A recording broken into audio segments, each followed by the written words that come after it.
And as you can see, there's magic in the air. And that's how this trophy was won by the 16-year-old boy who's just beaten competitors from all over Britain to become the 1979 Young Magician of the Year, Philip Theodore. Philip, you certainly hit Blue Peter with a bang. That was an amazing trick, it really was. When did you start conjuring? I started at the age of 7, doing little card tricks and things like that, and then graduated on. Yeah, and you've obviously going from strength to strength. What do you hope to do when you finish your studies? Well, I could seriously consider being a professional magician. Yeah, well, you've certainly got off to a fantastic start. Now, I understand that when you won the award this year, that you had to do a variety of tricks in a period of about 10 minutes. Yeah. Well, the competition rules are that you have to present a magical act of lasting no longer than 12 minutes and no less than 8. Yeah, well, obviously, you went down a bomb, actually, at the do. What's your favourite trick of all the ones you do? My favourite trick is a trick that lasts over 2,000 years old, and it's called the Chinese Lincoln Rings. I've watched that umpteen times, but I've never been able to fathom out how it's worked. So if you can give us a demonstration, I'll sit back and see if I can spot the secret. Sure.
Don't ask me how you do that. One secret I can let you into, though, is how to make my long-lost pineapple upside-down cake. And here it is, and it's every bit as delicious as it looks, I can tell you. These are pineapple rings, and inside the glacé cherries. Just the ideal cake for a really special tea party, or even a special dinner, because it can be had both hot and cold, perhaps with a bit of cream or custard. And believe it or not, it's really not very difficult to make. So, here goes. First thing you need is half an ounce of melted butter and a standard cake tin with a non-stick surface on the inside. Now, I pour the butter in and try and get it all over the cake tin there, if possible. Help it around a bit with this pastry brush here. This is as a double insurance against burning, because the pineapples do tend to burn because of their sugar in them, of course. And that would be a very expensive disappointment. Right, there we are. Now, some soft brown sugar. If you haven't got soft brown sugar, caster sugar will do as well. But personally, I prefer the flavour of this brown sugar. Get it all over the pan, like that. This isn't the heavy demerara sugar, by the way. It's much lighter stuff. Gives it a nice caramelly flavour to the pineapples. And here they are. This is the decor. The pineapples and the cherries. These are medium-sized pineapple rings. Total of 15 of them we'll need. And cherries, glacé cherries, 12 of them. Now, you line the cake tin with the pineapples. If you press them down firmly, they should, with any luck, stick in position. I'm starting on the bottom, but you'll have to go right round the sides. You'll need to drain out these pineapple rings because wet pineapple won't stick. And apart from shaking them out, preferably not all over the kitchen, you may find that a little piece of kitchen cloth like this does very well. I've got them on kitchen cloth and they've dried out very nicely. Right, I'm just showing you very sketchily how we do this. In the corners you'll see that there's a little space there, and I've got a third of a pineapple cut up there to fit those places, and they fit just nicely to fill them out.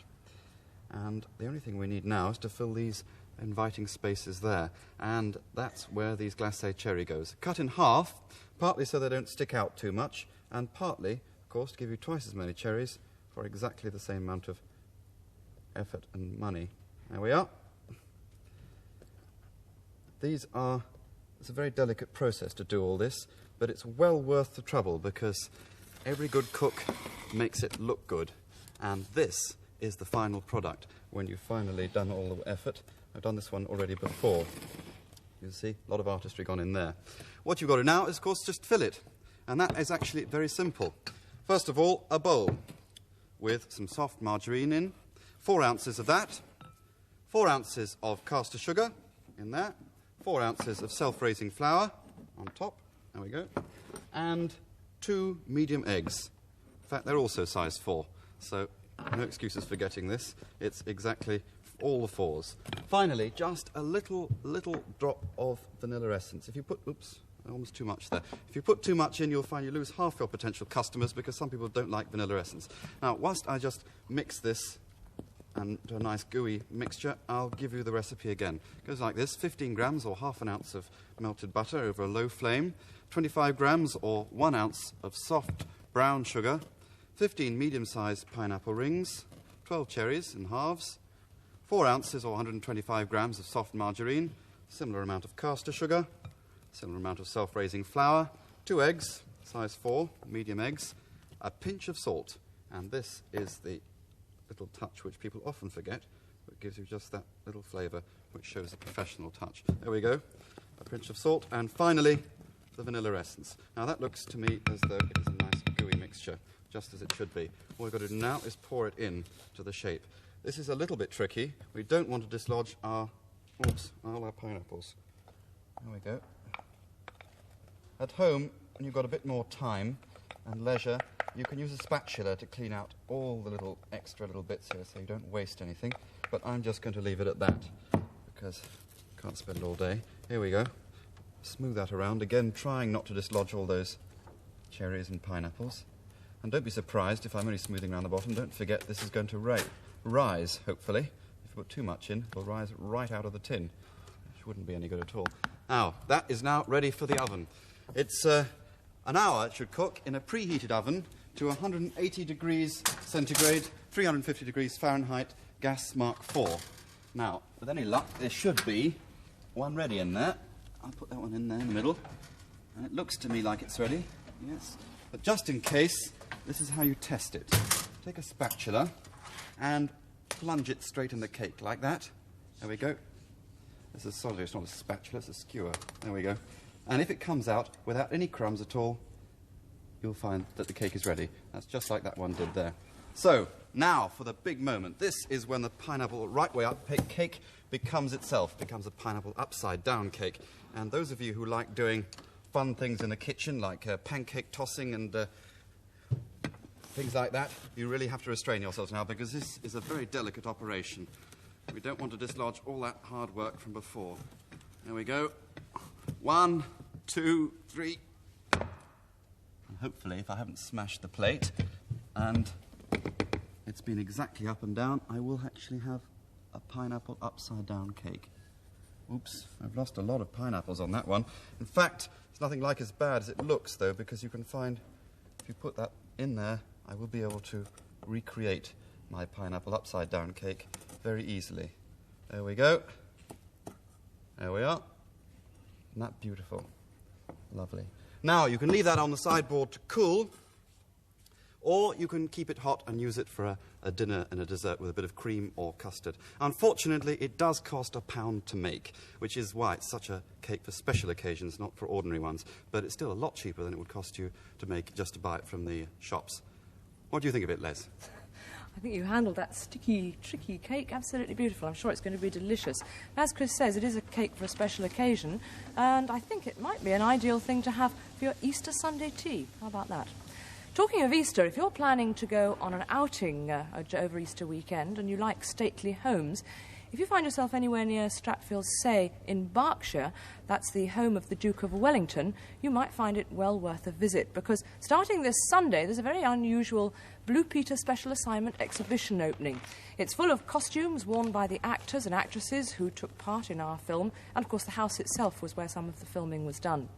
Probably the most famous of all the clothes ever worn by the Duke of Wellington was his long leather boots. Yes, the original Wellington boots, the forerunners to our good old rubber wellies. You can see those too at Stratfield-Say House. Well, to visit the house and the grounds costs £1 for adults and 50p for children. And if you want to look into the special assignment exhibition, that'll cost an extra 20p for grown-ups and 10p if you're a child. Mind you, if you are a Blue Peter badge winner and you happen to be wearing your Blue Peter badge, you can get into that part of the exhibition absolutely free. It's open every weekday except for Friday from 11:30 in the morning until 6 in the evening, up till and including September the 30th. And if you do go, keep a lookout for the dining rooms, because that's where the 75-year-old Duke of Wellington gave lunch to the young Queen Victoria, who invited herself for a visit. And it must have been quite a nerve-wracking moment for the Duke when he was waiting for the Queen to arrive.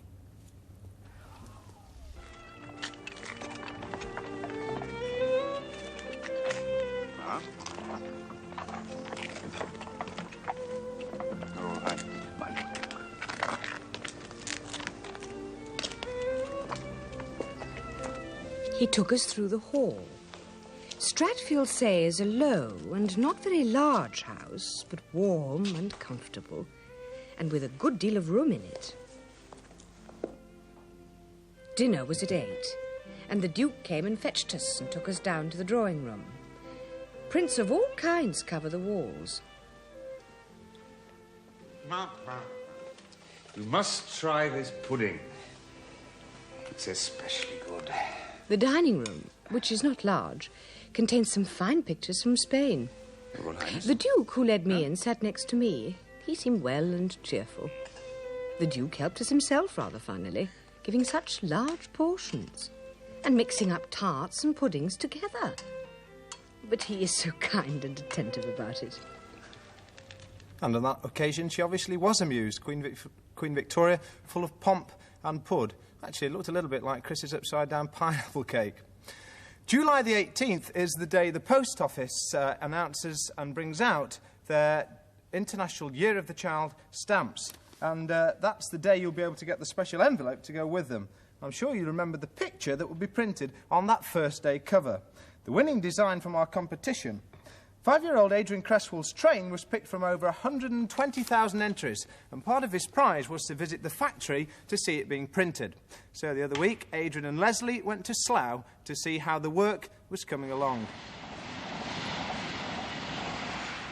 Preparations for printing the design have been going on since mid-February. Today was to be the first ever printing run, and when we got to the factory, the works director Ted Rowe was there to show us around. Colour printing is a complex business, as colours must be printed one by one, on top of each other.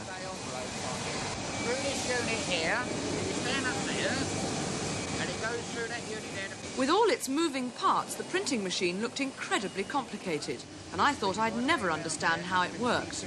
Luckily, Ted had a plan. It's very, very hard to explain, but I've got something easy to show you to explain how we get all the colours on there, right?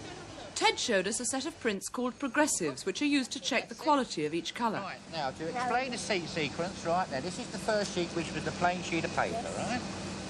And then we printed the black first, and then we printed the blue, and then this is the sheet here with the black and the blue on it, right? Yes. Then we went through to the second unit, which we printed the red, and there is the sheet there with the red, the blue and the black. Yes. And then we come to the last colour, which is the yellow. And there you are with the 4 colours all imposed on each other.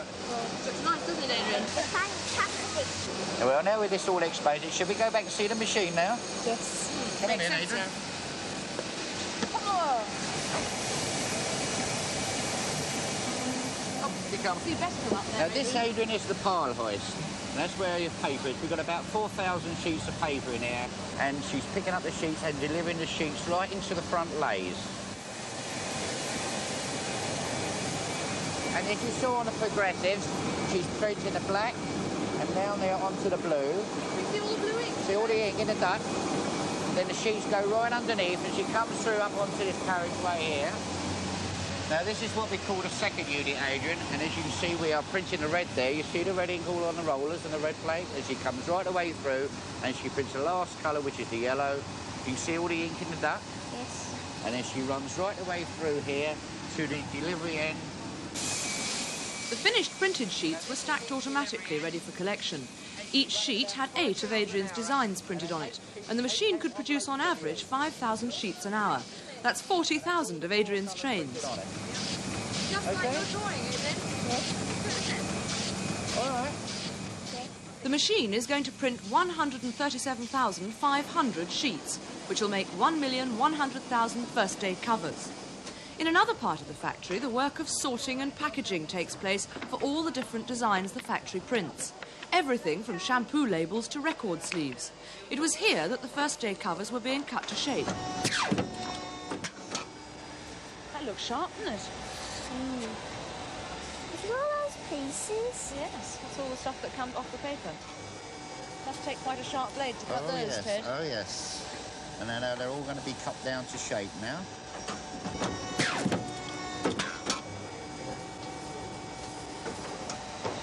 Nearly cut the train. The piles of paper were over 5 centimetres thick, and there were about 500 envelopes in each stack. All right. Now we come over here, and they're all printed now, and they're all cut to shape, and it's just a question now of having all these folded to make your envelope. Like that, and that, and there is your envelope there, like that. Oh, Just like these here with the first day stamps on them. What do you think, Adrian? It's nice. Do you think your train goes with the stamps? Yes. I think it does too. Well, it's been a long day, Adrian. Do you feel hungry? Yes. Come on in, I think we'd better have some tea, eh? What a good idea. Good idea. The factory had laid out a celebration tea for everyone working on the first day cover, and Ted had a surprise souvenir for Adrian. Yeah, Adrian, this is your first day sheet with all our signatures all on it for you to keep forever. Adrian, what do you think of that? It's nice. I think it's nice too. What does it say up here? Presented to Master Adrian Cresswell. See, everybody signed it for you as well. Got all sorts of messages there. Make this the first of many great designs. Where do you think you'll hang that?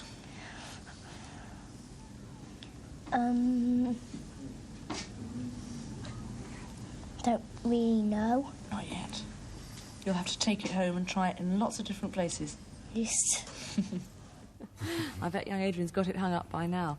I must say, thanks to Ted, Adrian and I had a really enjoyable day at the printers, and it was lovely to see Adrian's design where it belongs, on the envelope. Yes, it certainly is a smashing design. Talking of post, you've probably noticed we've got just 1 or 2 letters here in the studio. In fact, there's well over 1,000 of them, and the thing about them is they've all got one thing in common. Yes, they're all from people who wrote asking if they could join us here on Blue Peter when Lesley leaves us next Thursday. Well, of course, every single one of these letters is going to be answered, and we are very grateful to everyone who's written to us. The writers ranged from famous personalities to 10- and 11-year-old viewers, and we even had 1 or 2 from grannies who thought they'd enjoy appearing on Blue Peter. It was a very hard choice to make, but I think you're in for a pleasant surprise, because Blue Peter's new girl is someone I think you'll know very well indeed. Here she is playing the part of the 12-year-old heroine in that very popular drama series, Lizzie Dripping. Fiddle. Oh. Thing is, there are no such things as witches. That's all right, then. You come a little closer and I'll turn you into a toad. I'm sorry. I didn't mean to be rude. Try me. Try you? Give me something to do. A test. You mean a spell? I don't know if I want to, actually. Thank you. Rubbish. You're itching to, Miguel. I wonder if she really can do spells. Oh, come along. I haven't got all day. Oh, just a minute. Let me think. Quick, think. What'll I say? Oh, dear. Oh, dear, oh, dear. What about... What about what? I reckon they go in for turning things into toads to witches. And if out round here's to be turned into a toad, I don't want to be it. And in real life, Lizzie is Tina Heath. So, Tina, welcome to Blue Peter. Yes, Thank a you. big welcome. Welcome. It's great to have you with us. I'm so pleased you didn't turn into a toad. How on earth did you manage to make yourself look 12 years old? Oh, well, I'm afraid I can't really take all that much credit for it because Helen Cresswell wrote such a marvellous script. She just seemed to kind of understand exactly how 12-year-olds think. Yeah. And I suppose the fact that I'm 5'2" and I had pigtails helped as well. You obviously really enjoyed it. Oh, that series is so special to me, it really is. Is there a real Lizzie? As a matter of fact, there is, yes, and she lives next door to the writer, Helen Cresswell.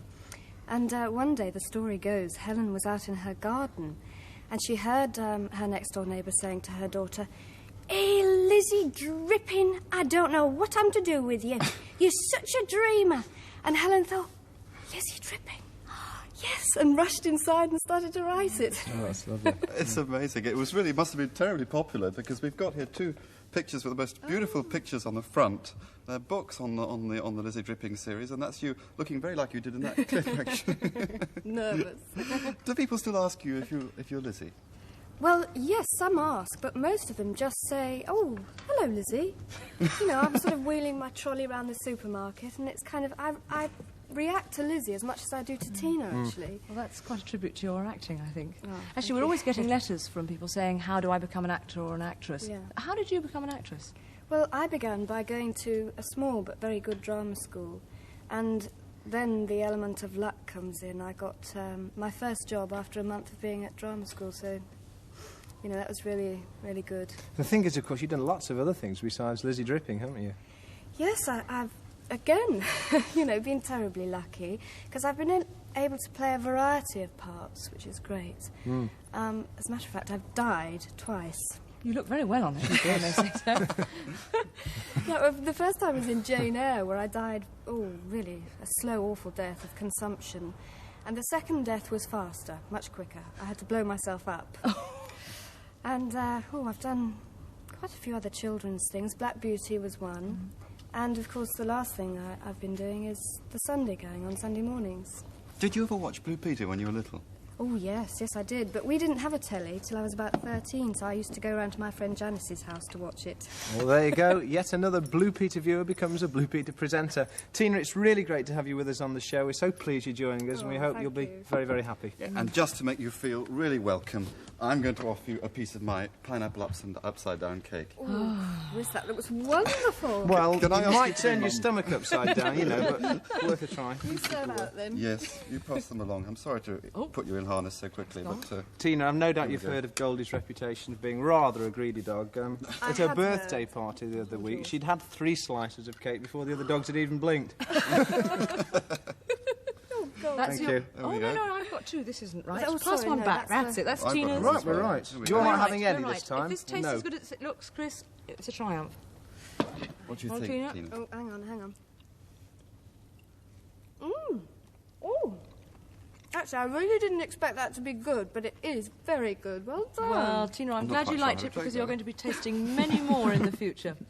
Well, we'll be back on Monday, that is if we survive the upside-down cake, and you can see what happened when I went to Hampstead Heath to examine an amazing flying tablecloth. So we'll see you on Monday. Bye-bye. Bye-bye. See you then. Bye.